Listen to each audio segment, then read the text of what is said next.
Bail దొరికే అవకాశం లేకుండా 3 నెలలకొక ఛార్జ్షీట్ ఫైల్ చేస్తున్నారు. మన వ్యాపారాల్లో పెట్టుబడులు పెట్టేవారిని ఇబ్బందులు పెడుతున్నారు. అకౌంట్స్ అన్నీ సీజ్ చేస్తున్నారు. వాళ్ళు పవర్లో ఉన్నారు జగన్. వాళ్లతో మనం పోరాడలేం. అయిందేదో అయింది జగన్. ఇంకా మనం ఏం కోల్పోల్సి వస్తుందో. ఇంట్లో ఉన్న మగ దిక్కు నువ్వు ఒక్కడివే జగన్. నీకేమైపోతుందని భయంగా ఉంది. అన్నిటికన్నా విలువైన నాయన్నే కోల్పోయినాం. ఇంకేముందమ్మా కోల్పోవడానికి? మన కష్ట నష్టాల గురించి మాట్లాడుకునే సమయం కాదిది. 18 మంది ఎమ్మెల్యేలు మనల్ని నమ్మి రాజీనామా చేశారు. వాళ్ళని గెలిపించుకోవడం మన బాధ్యత.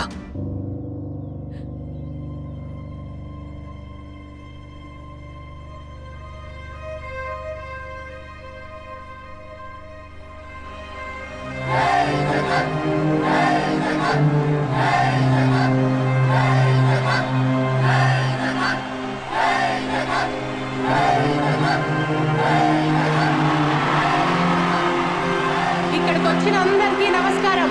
జగన్ ని జైల్లో పెడితే మన పార్టీ ఉండదనుకుంటున్నారేమో, కానీ మీరు ఇచ్చిన ధైర్యంతో ఈ పార్టీ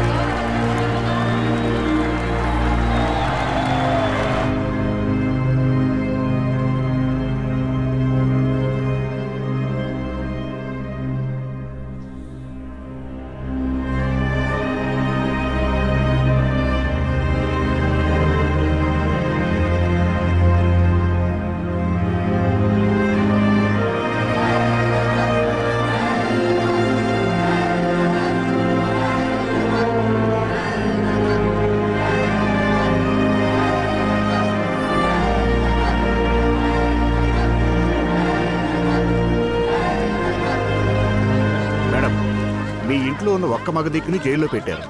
మీ ఇంట్లో ఆడవాళ్ళు ఎప్పుడూ రాజకీయాలు వ్యాపారాలు చేయలేదు. అదీ కాకుండా మీపై కేసులు కూడా ఉన్నాయి. వీటన్నిటినీ మీరు ఎదుర్కోగలరా? నిజమే అన్నా. మా ఇంట్లో ఆడోళ్లకి రాజకీయాలు వ్యాపారాలు నేర్పించలేదు. అట్లని మాకు కష్టం సమస్య వస్తే భయపడి వెనుతిరిగిపోవడం కూడా నేర్పించలేదన్నా. Madam madam okay okay FDI bill pass कराने के लिए हमको 3 वोट चाहिए. Reddy ji, Jagan Reddy has 2 votes. Why are you not able to convince him? I don't think he will support us, sir. Reddy గారు జైలుకెళ్ళి 11 నెలలు అవుతుంది కదా. ఒంట్లో వేడి చల్లబడి ఉంటుంది. వాడికి కూడా మన అవసరం ఉంది కాబట్టి సపోర్ట్ చేస్తాడులే. జగన్ రెడ్డిని నేను చిన్నప్పటి నుంచి చూస్తున్నాను. ఉండవు sir. Kadapa by election results తర్వాత కూడా మీకు ఇంకా కడపల గురించి అర్థం కాలేదనుకుంటున్నాను. వాళ్ళు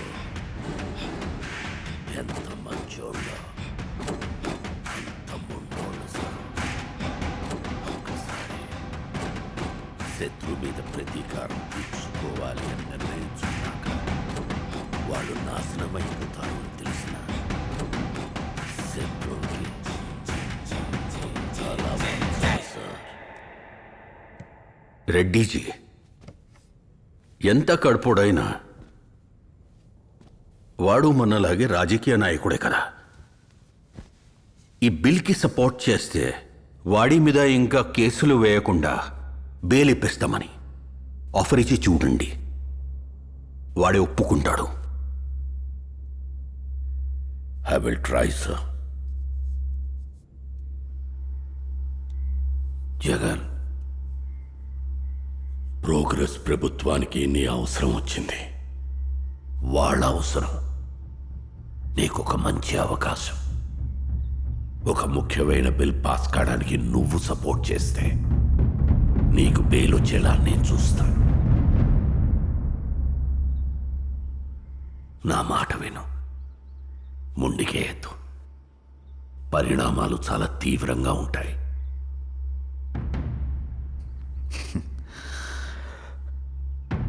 అన్న, ఈరోజు నేను కాఫీ మజ్జిగ ఇచ్చే పరిస్థితుల్లో కూడా లేను. ఎండని పడొచ్చినావు, మంచినీళ్ళు తాగిపో అన్నా.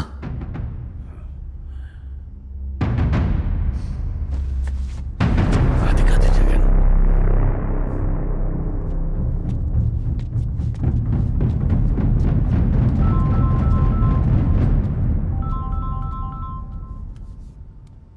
హలో, సపోర్ట్ చేయడానికి ఒప్పుకున్నాడా?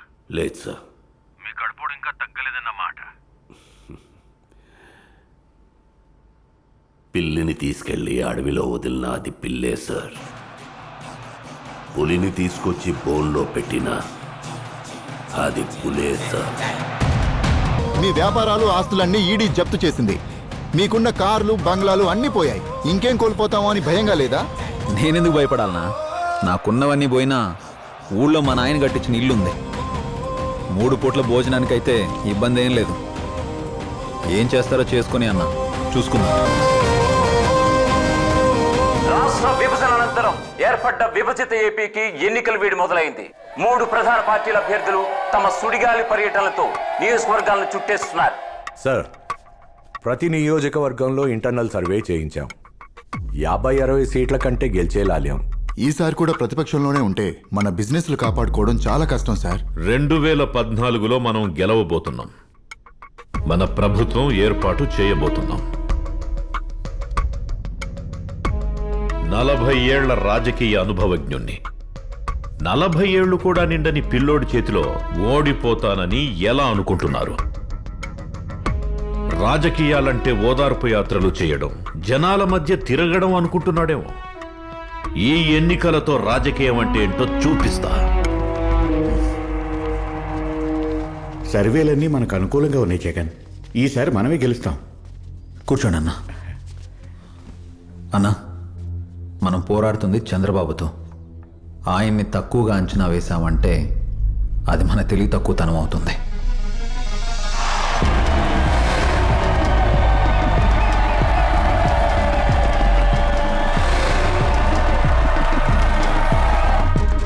సార్, మనం ఏం చేసినా జగన్కే ప్రజల్లో మద్దతు ఎక్కువ ఉంది.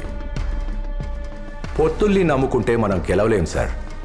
మనం గెలవాలి అంటే ఇంకా ఏదన్నా చేయాలి. ఈ ఎన్నికల్లో నన్ను గెలిపిస్తే రైతు రుణమాఫీ చేస్తాను. ఏ రైతు ఒక్క పైసా కూడా రుణాలు కట్టకుండా పూర్తిగా రుణాలు చెల్లించే బాధ్యత నేను తీసుకుంటాను. జనాలు నమ్ముతారా సార్? జనాలు ఆశాజీవులయ్యా, ఖచ్చితంగా ఓట్లు వేస్తారు. రేయ్, బాబు గారు రుణమాఫీ చేస్తానంటున్నాడు రా. ఈసారి బాబు గారికే నా ఓటు. రేయ్, బాబు గారు చెప్పే మాటలు అస్సలు నమ్మొద్దు. రేయ్, ఒకవేళ నిజంగానే ఇస్తే ఎకరానికి 1,00,000 రూపాయలు రా. వాళ్ళ ఆశే మన ఆయుధం. ఇప్పటి వరకు అన్ని బై ఎలక్షన్స్ లో విజయకేతనం ఎగరవేసిన వైఎస్ఆర్సీపీ అదే ఊపుతో 2014 అసెంబ్లీ ఎలక్షన్స్ లో బరిలోకి దిగి తన హవా కొనసాగిస్తుండగా నిన్న చంద్రబాబు ఇస్తానన్న రైతు రుణమాఫీ వల్ల జనంగాలి కాస్త తెలుగునాడు పార్టీ వైపు మళ్ళినట్లుగా అధికార సమాచారం. మనం కూడా రైతు రుణమాఫీ చేస్తామని చెప్దాం జగన్. రైతు రుణమాఫీ సాధ్యం కాదన్నా. ప్రోగ్రెస్ పార్టీని ఎదిరించి ఎంత దూరం వచ్చావు జగన్. రైతు రుణమాఫీ అనే ఒక్క హామీతో మన గెలుపోటములు ఆధారపడి ఉన్నాయి. రిస్క్ తీసుకోవద్దు జగన్. సరే అన్నా.